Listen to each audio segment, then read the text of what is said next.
Anyway. Hi, Internet. Hi. Hi. Welcome to Leah's vlog. Joining me today is Lizzie Studstill.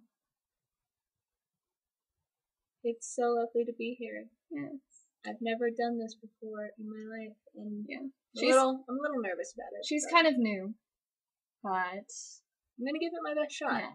Yeah. So basically, you just talk about your day and impart experiences and wisdom onto the internet. That sounds good. That sounds easy enough. Well, if we're gonna talk, we got up this morning at 2 this afternoon. I got up earlier, but then you went back to sleep, so it doesn't count. Because I take naps in the middle of the day. Because she's an adult. And then we did the internet. We went shopping. We went to Epic Cafe, which is a hipster cafe that I've already been to once. And we were so hipster in the hipster cafe that we didn't even get coffee or tea.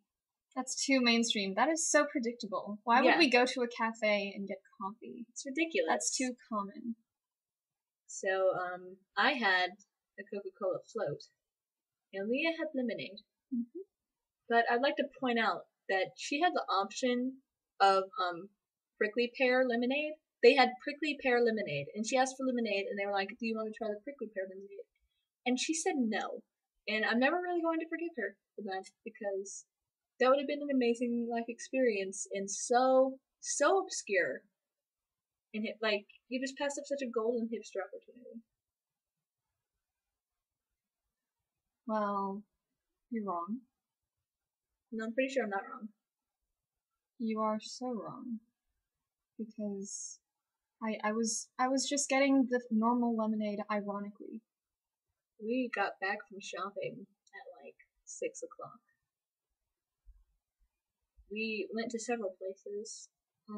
First we went in and out of all the stores in University that I've been wanting to go to since I got here, but everything in them is obscenely overpriced and we bought nothing. And then we went to 4th Avenue, which is our non-downtowny, downtowny shoppy area, and bought things from a vintage store and then a thrift store and then a regular store. Mm-hmm. I got $3 shoes from Goodwill. And they're basically just like the black ones I got from Goodwill a while ago, but brown. And they were cheaper this time because their color tag was on sale. Then we went back. And Ramon was home, and he lent us a baking pan, and we made peach cobbler. Or something resembling peach cobbler. It didn't really look anything like what peach cobbler is supposed to look like, but it tasted like what peach cobbler is supposed to taste like. So I was okay with it. And then we ate it while pissing ourselves. Playing more Amnesia. Over this game. And basically, it started, I was playing, and I played for 15 minutes. And we were just in one of the big main rooms, it's long before even the first monster encounter. Yeah. But I went through a doorway, and there was a roary monster noise because Daniel's out of his mind. And I screamed and paused, and I was like, I can't do this. And so then Leah played. And she did everything. She did storage beautifully. Mm-hmm. And then we got to the water level. Or rather, I did storage. I completed storage. But I died twice, and then the monsters disappeared after that. Oh yeah, it was great. Okay. So she died the one time because she turned a corner, her nose was in her face, and we couldn't do anything. We died. Mm-hmm. And so we respawned basically around the same corner. The same corner. And she turned the corner and Mr. Face was there and we died. It respawned a third time in the same corner.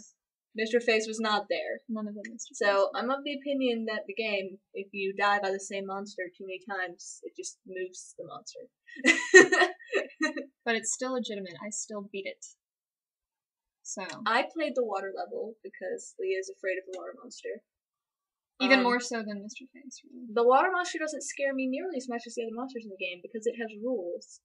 and so it can be thwarted, and that's totally fine. Like, stay out of the water. Okay. And you're okay. Like, I'm not really scared of it. So I did the water level. It was cool. I did die one time because I, like, couldn't for the life of me jump up on a box. Like, I was just completely failing at controls, so I got attacked and I died. Mm-hmm. But it was fine. And so then I gave Leah the game back, and she did all of the, like, study, hide in the cabinet stuff, running about to get pieces for the machine room to get the elevator. And then I did the machine room puzzle because Leah sucks at physics puzzles. Well, no, basically when I do puzzles, what it amounts to is I can't do anything, so I just pick things up and throw them. And just mess around with everything that I can pick up. So it's not conducive to any sort of efficiency at all. Yes, that. So I did the machine room puzzle to get the elevator working.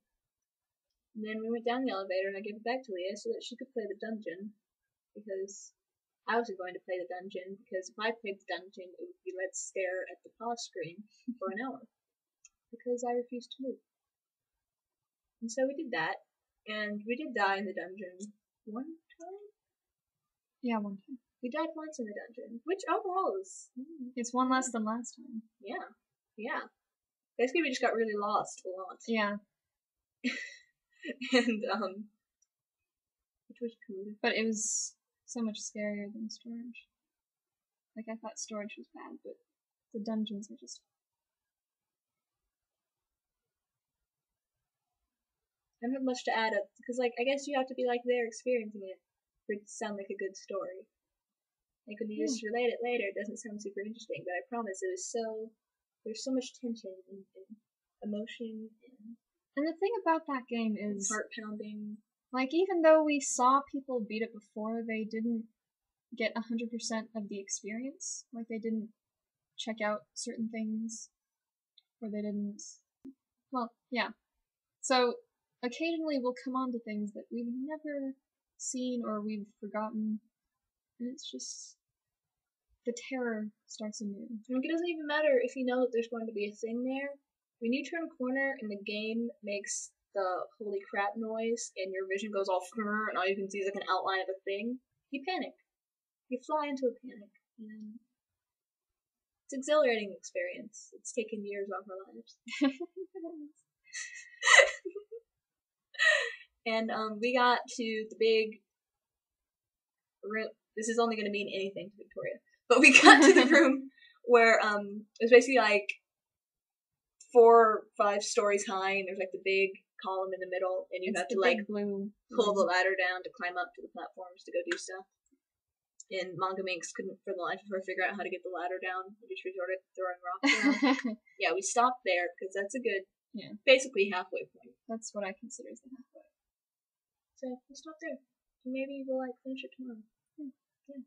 Because if we don't finish it before Leah leaves, it will never be finished. Because I will never touch it, ever. Or you could bring the computer with us to Christmas break time. Benedict is definitely coming home for Christmas. So, maybe... we could finish the game with Victoria. We could. We could do that. Yeah, we can save the red misty room just for you. Just for you. Just for you.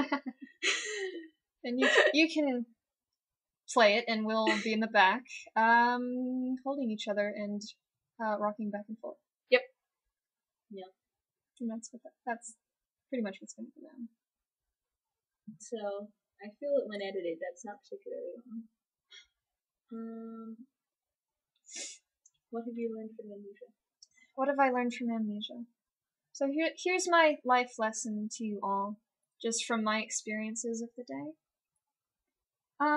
If you're in Africa and you find a cave with a big shiny thing, don't touch it. Just leave it there. Because, if you do touch it, then you'll have to go through all sorts of horrible, horrible things involving creatures with gray, saggy asses and mouths for faces. And douchebags who try to sacrifice you to the universe. Yeah. Yeah. You'll get your ear topped off by a man who has no jaw and should be able to talk anyway. You'll hallucinate bugs crawling on your face. Walls will turn red and gooey and try to eat you. There'll be invisible water monsters that may or may not actually exist. Mm-hmm. It's a super rough life. It's not worth it. It's not. Don't touch the shiny blue thing. In a cave. In Africa. And also, if you meet a man named Daniel who asks you about an orb, don't talk to him. Don't associate with him. Don't help him. Leave immediately. Just, it's not gonna happen. It's not. And that's what you missed. I agree.